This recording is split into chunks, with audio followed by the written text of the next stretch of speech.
we've got a special guest, and He's a very dangerous man. this is someone that you speak to on a weekly basis, maybe. Yeah, we're good friends. Yeah. So go ahead and introduce our guest. Well, the reason why I say he's a dangerous man, I personally don't think he's dangerous, but the federal government certainly does. And that's because of his ability to unite people of all color.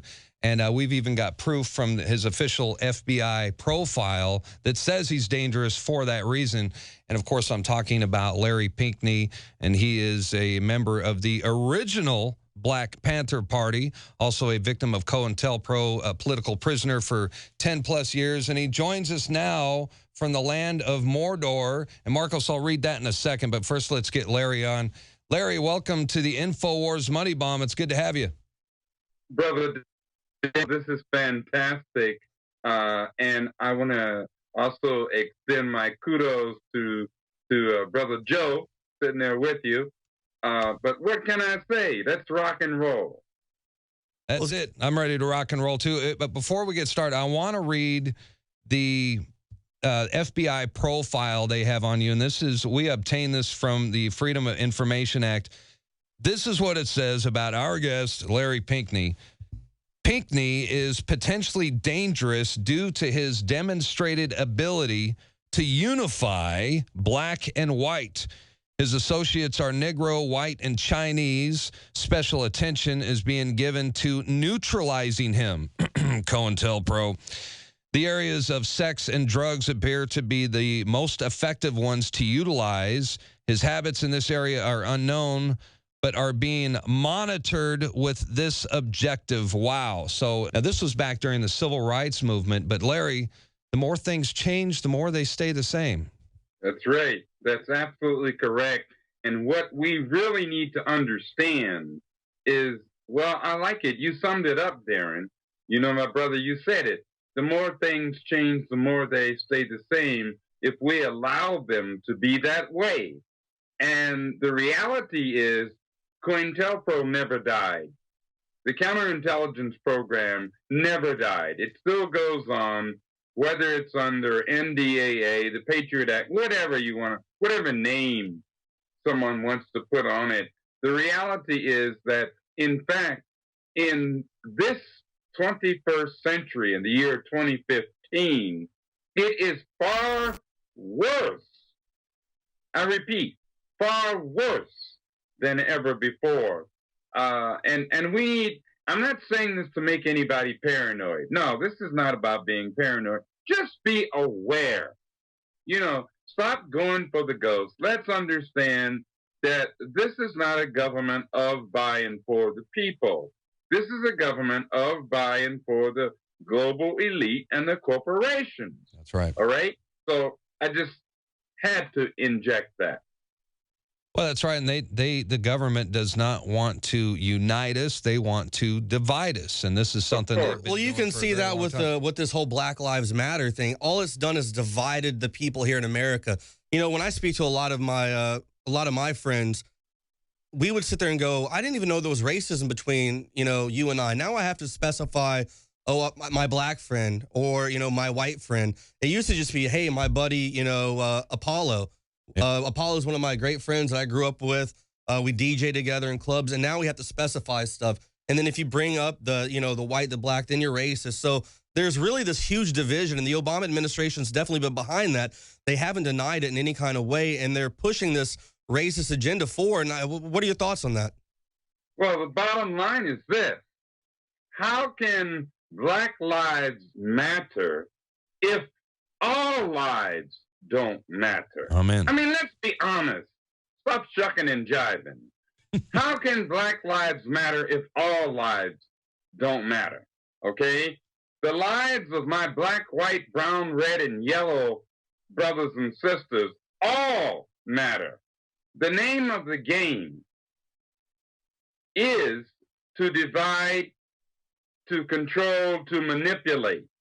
So, and let's remember, just a couple of weeks ago, the so-called leadership of Black Lives Matter sat down with who?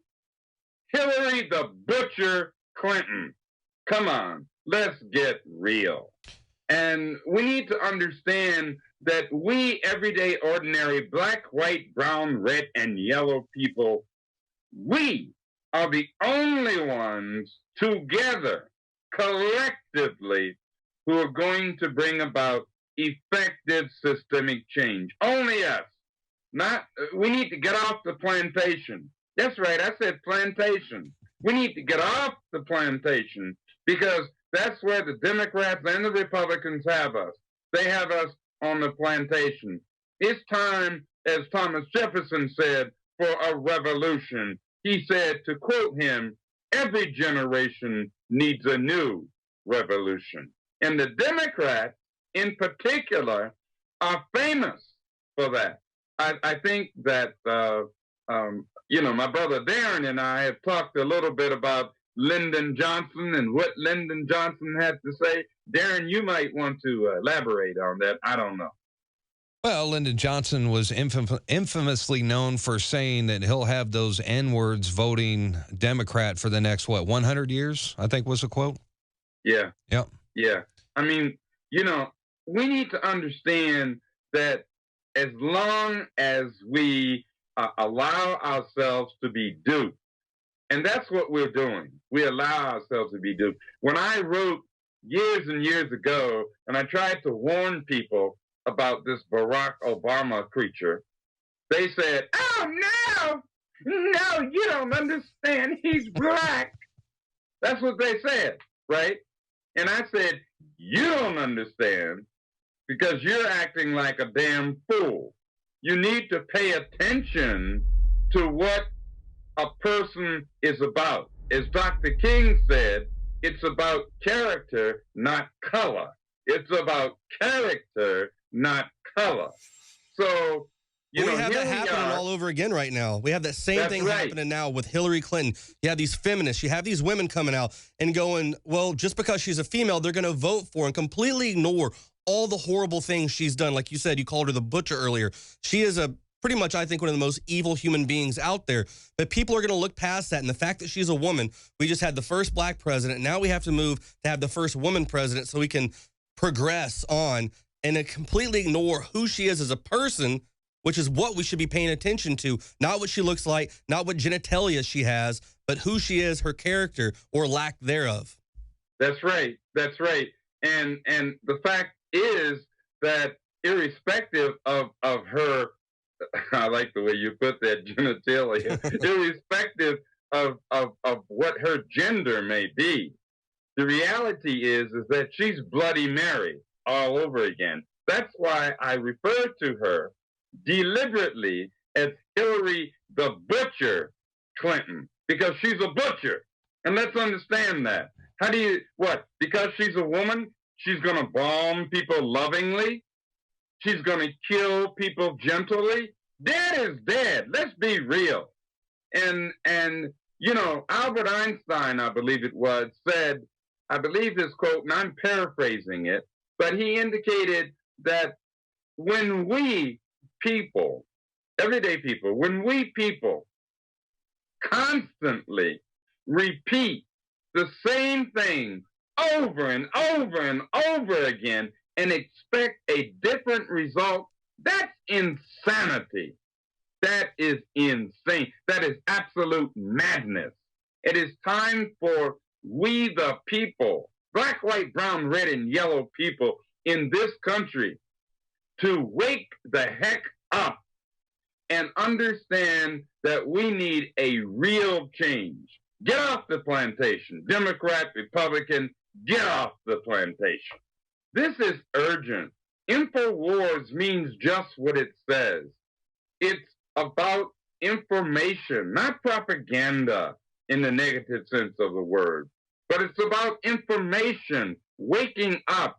So by supporting, and by the way, nobody asked me to say this. Darrin and Joe had no idea I was going to say what I'm saying right now. All right? But by supporting InfoWars, you know what you're really doing?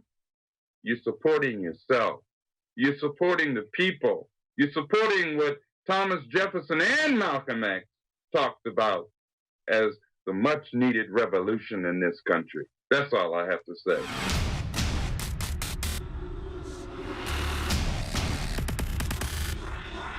COINTELPRO.